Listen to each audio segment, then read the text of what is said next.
பரங்கிப்பேட்டையில இருந்து பரமனின் வார்த்தை உங்களோடு இந்த நாளில சங்கீதம் 1 வசனம் சொல்லுகிறது, துன்மார்க்கருடைய ஆலோசனை நடவாமலும் பாவிகளுடைய வழியில் இல்லாமலும் பரியாசக்காரர் உட்காரும் இடத்தில் உட்காராமலும் நடக்காத நிக்காத உட்காராத. ஏன் வேதம் இப்படி சொல்லுதுன்னா, உங்களுக்கு உதாரணமாய் சொல்லுகிற கேளுங்க. மழை துளி வானிலிருந்து வரும்போது அது சாக்கடையில விழுந்தால் சாக்கடையாக மாறிவிடும். அதே மழை துளி ஒரு இலையில விழுந்தால் அது வைரக்கல்லை போல பிரகாசிக்கும். அதே மழை துளி ஒரு ஏரி குளங்களில விழுந்தால் அது நல்ல குடிநீராய் பயன்படும்.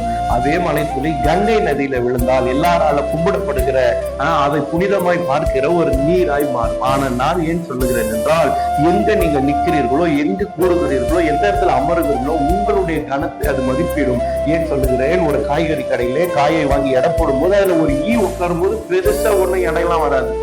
அதே பார்த்தா ஒண்ணும் தெரியாத அளவுக்கு இருக்கும். அதே ஒரு தங்க இடம் போற இடத்துல அந்த தங்கத்தின் மேல போய் உட்காந்தா ஏறக்குறைய 10,000 20,000 எக்ஸ்ட்ரா வரும். எங்க போய் நம்ம உட்காடுறோம், எங்க நிக்கிறோம், எந்த இடத்துல நடக்கிறோம், யாரு கூட போறோன்றத நீங்க தேர்ந்தெடுக்கணும். ஒரு 4 பேர் நல்லா வேலை செய்யறவங்க, நல்ல நபர்களா இருக்கிறாங்க.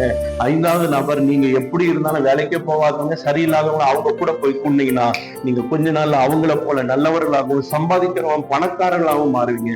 4 பேர் ஏழையா இருக்கிறாங்க, சுத்தி சுத்தி வரான், குடிகாரனா இருக்கிறான், ஒரு நல்ல பணக்காரன் கூட அவன் கூட சேர்ந்துட்டான்னா, நல்ல வேலை செய்யறவங்க கூட அவன் கூட சேர்ந்துட்டான்னா, நல்லவன் அந்த கெட்டவங்க கூட சேர்ந்துட்டான், கொஞ்ச நாள் அவனை போல மாறிடுவோம். நீங்க எங்க நிக்கிறீங்க, யாரு கூட நடக்கிறீங்க, யாரு கூட பேசுறீங்க, யாரோட அமர்ந்து இருக்கிறீங்க, உங்களுக்கு கனமோ மேன்மையும் வரணும்னா நீங்க அதை நிச்சயம் சூஸ் பண்ணி ஆகணும். அதுதான் உங்களுக்கு கனத்தை கொடுக்கணும்னு இந்த வேறு சொல்கிறது.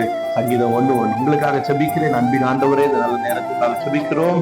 நல்ல பாதுகாப்பு சுகம் மேல இந்த நாளுக்கான தேவ கிருபையை தந்து ஆண்டவரை கேட்டுக்கொண்டிருக்கிற ஒவ்வொருவரையும் ஆசீர்வதிங்க, மகிமைப்படுத்துங்க. இயேசுவின் மூலம் செபிக்கிற நல்ல பிதாவே, ஆமென். God bless you.